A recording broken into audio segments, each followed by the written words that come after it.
1 million Gazans suffer from infectious diseases due to Israeli hostilities. Health Ministry Israel has deliberately caused an extremely catastrophic medical situation in the besieged Gaza Strip, the health ministry says. The spread of epidemics and dangerous infectious diseases now threaten almost half of the population in the Palestinian territory. The Gaza Health Ministry said in a statement on Monday that medics have recorded about 1 million cases of infectious diseases, and we do not have any necessary health facilities to treat these patients.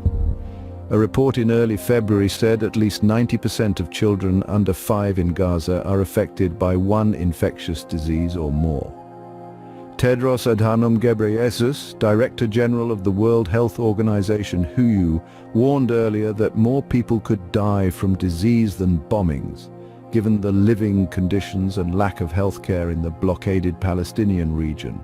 Israel's devastating war, which hit the 150-day mark on Monday, has pushed 85% of the population of Gaza into internal displacement due to acute shortages of food, clean water and medicine.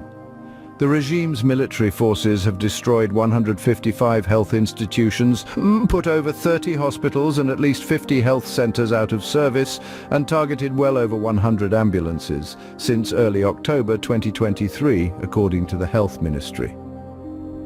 The ministry said Israeli forces have so far killed at least 360 health workers and abducted over 260, including hospital directors. The total number of Palestinians who lost their lives in the Israeli bombardment of their homeland surpassed 30,500 on Monday, the ministry said.